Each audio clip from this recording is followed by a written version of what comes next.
Lorsque l'on évoque les batailles du Pacifique, des noms comme Guadalcanal ou Iwo Jima viennent immédiatement à l'esprit. Mais, perdue au cœur des Salomon, la petite île de Gavutu, longue à peine de quelques centaines de mètres, a elle aussi été le théâtre d'un combat d'une intensité brutale et méconnue.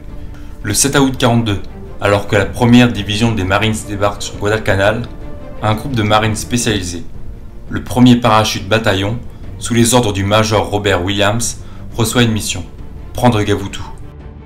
Après un débarquement naval intense, mais imprécis, 397 parachutistes embarquent à bord de péniches et débarquements, directement sur la quai de Gavutu. Dès les premières minutes, la résistance japonaise est acharnée. Les bunkers creusés dans la colline centrale, les positions camouflées et les tirs croisés transforment l'île en véritable piège mortel. You have seen a gun you in your life? Ici on retrouve un reste de tank, donc sans doute un LTVT-4. Incroyable. Ici on se retrouve sur une cave des Japonais à Gavutu, où tout simplement ils se cachaient des Américains et ils étaient complètement en position de tir. En fait ils étaient en avance. Et derrière on trouve même un char, comme j'ai montré en vidéo. Incroyable. Et d'ailleurs il reste encore des mitraillettes dans le bush simplement. Et c'est assez compliqué d'accès. On va pas perdre de temps non plus, parce qu'il me reste qu'une journée. C'est vraiment incroyable Gavutu. C'est quand même le premier débarquement amphibie de l'histoire de l'armée américaine. Et c'est ici. Et les Japonais, ils ont bien défendu. Et donc ici, sur un magnifique lever de soleil, on retrouve un reste de bunker japonais. Et il faut se dire que les Américains, donc la première bataillon de parachutistes de marine, un truc dans le genre, ils ont débarqué ici.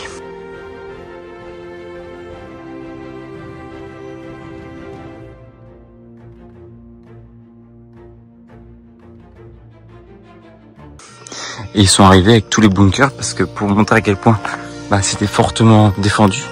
Si je me trompe pas, il y a eu 20% de pertes.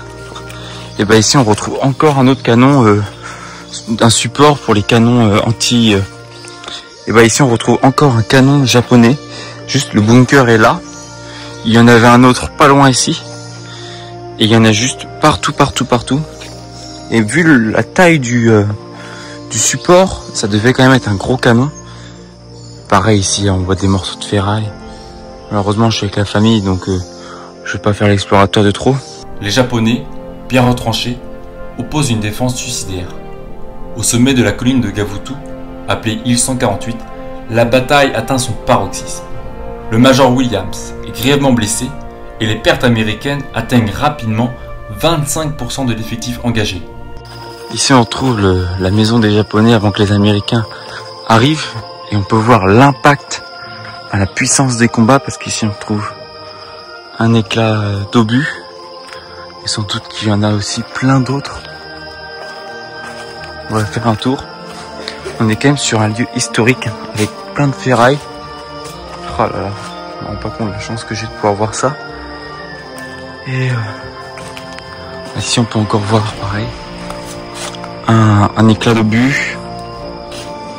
Et on va rentrer à l'intérieur, même si c'est sûr et certain qu'il n'y a rien.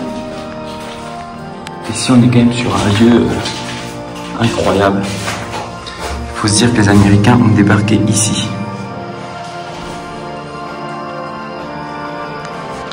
Et ici, près du débarquement tout simplement des Américains, on retrouve un canon japonais. Si ça c'est pas incroyable franchement. Je connais pas le modèle, je connais pas les détails. Et il y a quand même un canon japonais. Je crois que c'est les Américains ont débarqué ici et on trouve un canon japonais ici. Il faut savoir en fait que l'île ensuite, l'autre île, donc Korotoro-Bonga, a été aussi attrapée donc par un autre bataillon. Et en fait avant il y avait une crique ici et en fait les îles étaient reliées par les Japonais parce que c'était un peu pas leur QG, mais c'est quand même une île assez importante pour les Japonais. Sur l'île de Tanambogo, les combats durent 2 jours. 38 marines sont tuées, 71 sont blessés.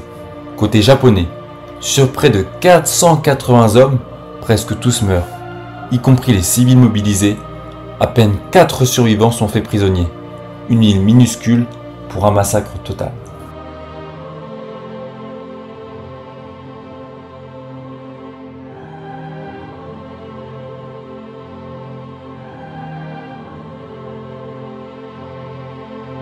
C'est quand même fou de se dire qu'il y a 82 ans et demi, premiers Américains, le premier débarquement amphibie de l'histoire de l'armée américaine et peut-être de l'histoire tout simplement de la Seconde Guerre mondiale a eu lieu ici.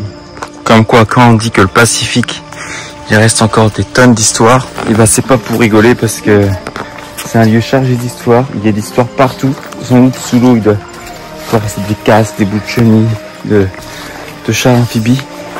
Et quand on sait l'histoire qu'il y a eu ici, c'est quand même le premier pas d'un chat pour la libération du monde contre les Japonais, les Allemands et les Italiens. Parce que nous, en tant qu'Européens, si le conflit dans le Pacifique n'aurait pas autant fonctionné, les Américains n'auraient peut-être pas pu autant aider l'URSS avec le pré-bail.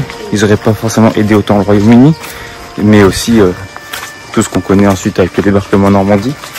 Donc ici, je suis sur un phare de l'histoire. Et donc ici, pareil, on retrouve encore un reste de canons sous l'eau, sous les coraux. Si ça, c'est pas incroyable. À Gavutu, juste ici où les Américains ont débarqué.